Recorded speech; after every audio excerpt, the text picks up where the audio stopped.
Om Namo Bhagavate Vasudevaya. Om Namo Bhagavate Vasudevaya. Narayanam Namaskritya Naram Chaiva Narottamam Devim Saraswatim Vyasam Tato Jayam Udhirayade. Shrinavatam Swakatha Krishna Punya Shravana Kirtana Hridayantasto Hi Abhadrani Vidhunoti Suhrit Satam नष्टप्रायेषु अभद्रेषु नित्यं भागवत सेवया Bhagwati उत्तमश्लोके भक्तिर्भवति नैष्ठकी.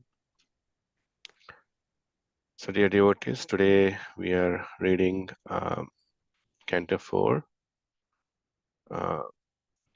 titled The Creation of the Fourth Order, Chapter 16, Praise of King Prithu by the Professional Reciters, and verse 18 and 19. Verse 18.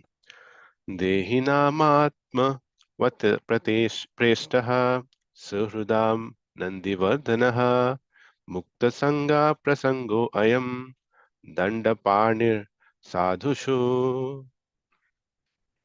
Synonyms: Dehinam, to all living entities having a body, Atmavat, as himself, Prestah, considering dear, Suhridam, of his friends, Nandivardhanaha, increasing pleasure, Mukta Sangha, with persons devoid of all material contamination, Prasangaha, intimately associated, I am the king, Dandapani, a chastising hand, Asadhushu, to the criminals.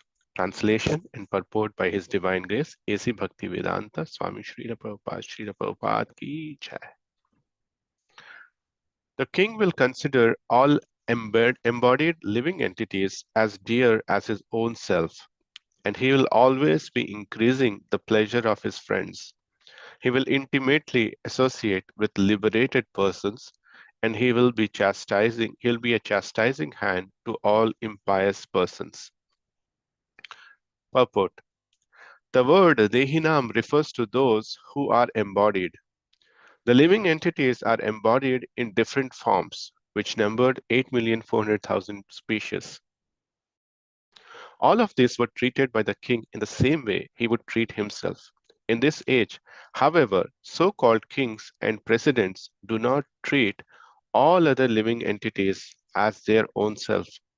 Most of them are meat eaters, and even though they may not be meat eaters and may pose themselves to be very religious and pious, they still allow cow slaughter within their state. Such sinful heads of state cannot actually be popular at any time. Another significant word in this verse is Mukta Sangha Prasanga, which indicates that the king was always associating with liberated persons. Verse 19. Ayam tu sakshat bhagavan strayadishaha kutasya atma kalayavatirnaha yasmin vidyarachitam nirarthakam pashyanti nanatmavapi pratitatam. Translation.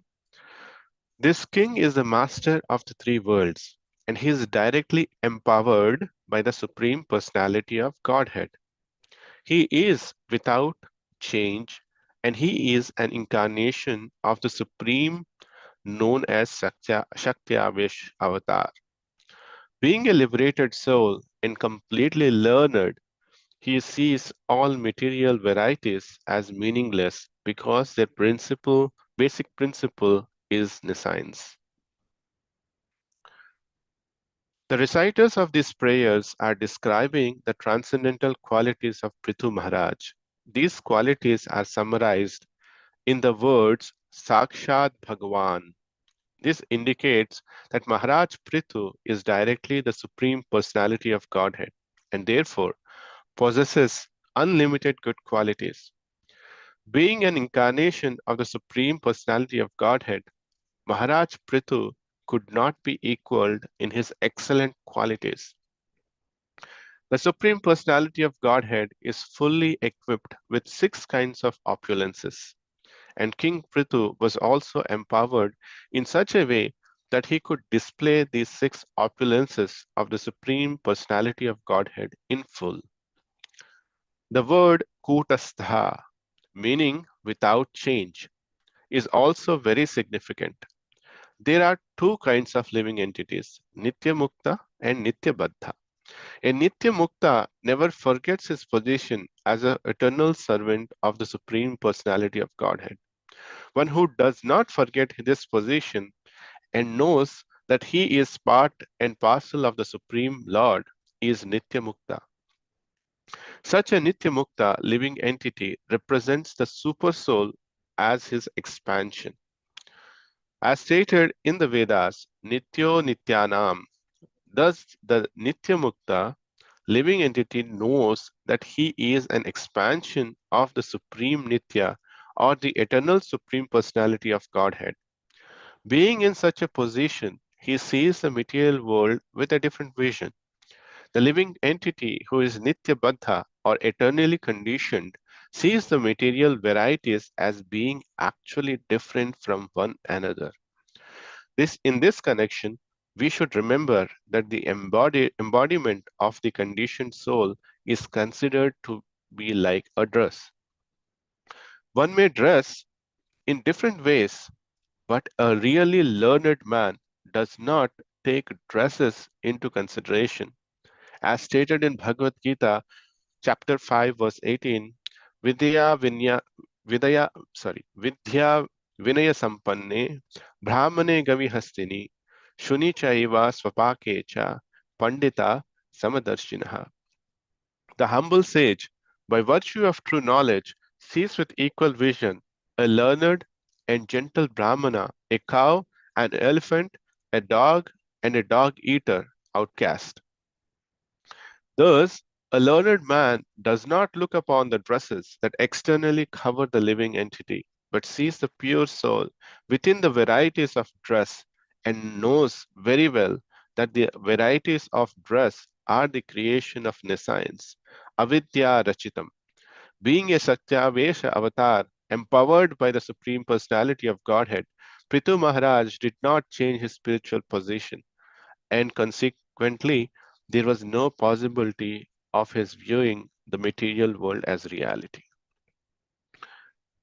ॐ अज्ञानतिमिरान्धस्य ज्ञानाञ्जनशलाकया चक्षुरुन्मिलितं येन तस्मै श्रीगुरवे नमः मूकं करोति वाचालं पङ्गवं लङ्गायते गिरिं यत्कृपातमहं वन्दे श्रीगुरून् दीनतारिणम् नमां विष्णुपादाय कृष्णपृष्ठाय भूतले श्रीमते भक्तिवेदान्त स्वामीनिति नामिने नमस्ते सरस्वते देवे गौरवाणी प्रचारिणे निर्विशेष शून्यवादी पाश्चात्यदेशतारिणे वाञ्छाकल्पतरुभ्यश्च कृपा सिन्धुभ्य एव च पतितानां पावनेभ्यो वैष्णवेभ्यो नमो नमः. I would like to seek blessings from all the Vaishnavas who are present here. Please empower me so that I can currently present this topic in accordance with scriptural injunctions, and also it can attempt to purify my mind and heart of the speaker and listeners. So I collected a few points from Dravida Prabhu. Um, so in this chapter, um, we know that the qualities of King Prithu Maharaj has been described. In last three chapters, we know how things manifested. So there was Veni and Vena, King Vena, and he was a demoniac, and how King Vena was killed by the sages because he was not doing his kingly duties and he was being demoniac, and how the sages first removes the bad part of King Vena and then churns the hands or the arms of King Vena to actually create this great personality called King Prithu. So as we can see in these verses especially, it's described what are the great qualities of King Prithu as a king, as a ruler. So it is described that he's a Shakti Avesh avatar. Shakti Avesh avatar literally means it's empowered with a certain specific Shakti by the Supreme Personality of Godhead. And and this particular king, King Prithu, is empowered with Pala Shakti, which means the ruling, or which is the primary function. And through the primary function, he is actually able to achieve the secondary functions, like taking care of his citizens, doing all the good things, religious things, etc., etc. And also, he was also doing the maintenance. Like, as we know that when King Vena was ruling Earth, because of the demoniac nature of the king, she dried up.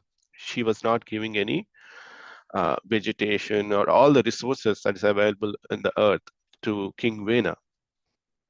Now, the first thing King Prithu did was he approached Earth and then chastised Earth and then uh, got all the things from Earth, and that's the reason why it's celebrated that it is said that uh, Prithu, from the Prithvi word, actually came from King Prithu.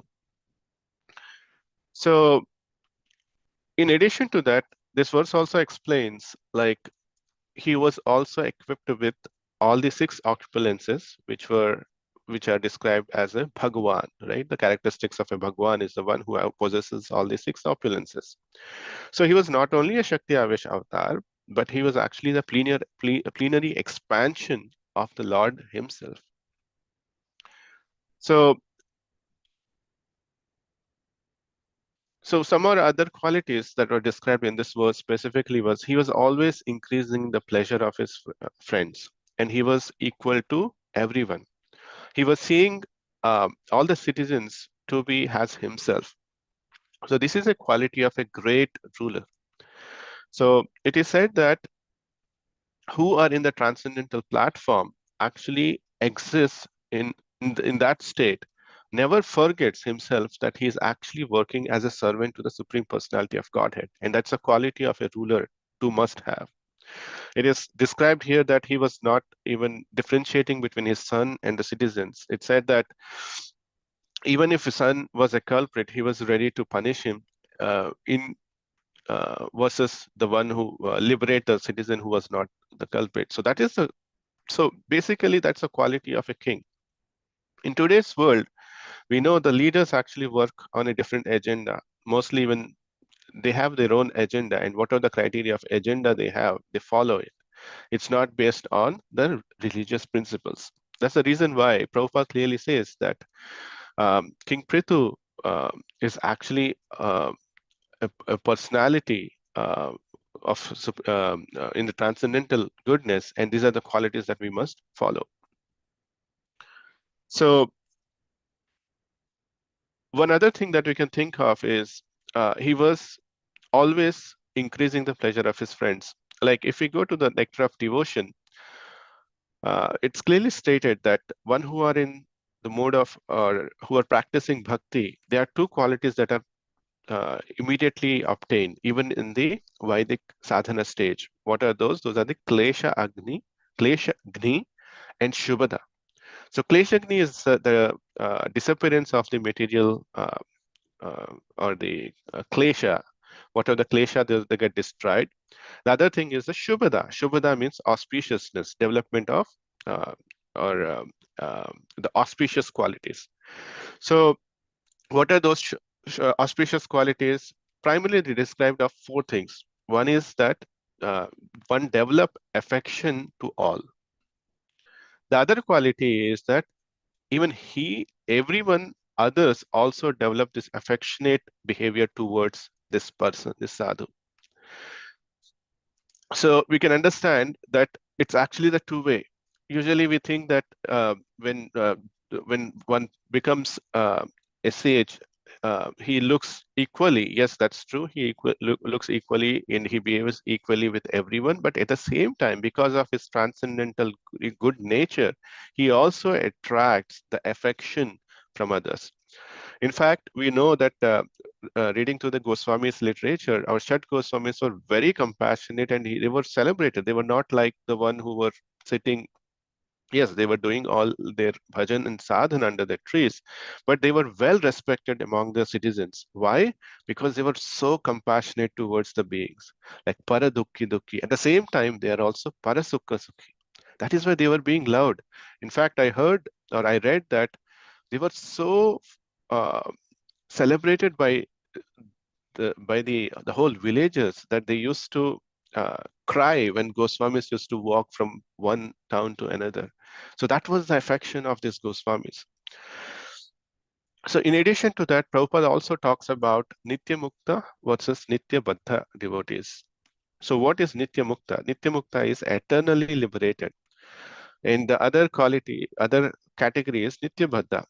So what does it mean? Nitya Baddha is we all who are all conditioned. But what about Nitya? So that means that we are always conditioned. That means that we are always going to be situated in this material world. Actually, no. So when we start practicing bhakti, so Nitya Baddha refers to the eternal time, the long time that this soul is actually uh, um, forced to be in this material world because of the conditioning nature that we have developed. As Krishna says, after several lifetimes, one actually realizes the importance of bhakti. One understands who he is and what is his connection to the Supreme Lord. That's the reason why it's said as Nitya Baddha. But in reality, once when one start practicing the transcendental bhakti, we can actually progress and come to the state of transcendental state, and then we can realize that we can be Nityamuktas. Who is Nityamuktas? So according to Bhakti Rasamrita Sindhu 1 to 187, it said that Iha yasya harer dasye karmana manasa gira nikhilasva api avasthashu Jivan Mukta sa uchyate. So Jivan Mukta is Nitya Mukta, right? Who is Nitya Mukta? Who is the one who actually work karmana manasa here in this material world? Iha means in this material world. Consider himself as Harer Dasya, is actually a liberated soul.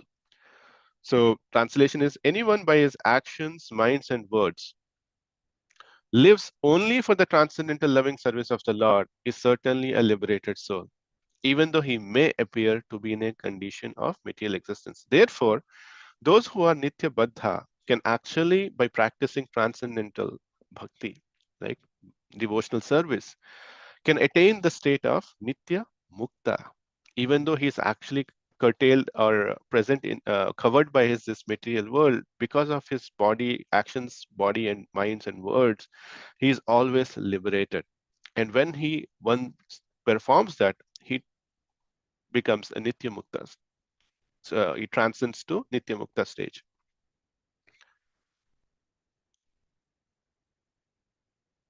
And how does Nitya Mukta person work? He never forgets his position as the eternal servant of the Supreme Personality of Godhead. One who does not forget this position knows that he is part and parcel of Supreme Lord is Nitya Mukta, in other words. And how these people engage? They actually engage with Mukta Sangha Prasanga. What it means is that they always want to engage with those people who are eternally liberated. That's a natural inclination. So we know one eternally liberated soul, Srila Prabhupada. So therefore, let us all uh, take the most advantage of being associating with Srila Prabhupada and get into the transcendental platform. And one other point Prabhuji was talking about is, as the king was equally vision to everyone, even the Sankirtan devotees were who actually go on the street of Harinam, right? They are also equally vision. They only look on the soul platform. They're seeing that in connection with Krishna. So that is also a good quality that we develop because of Srila Prabhupada. So thank you for this.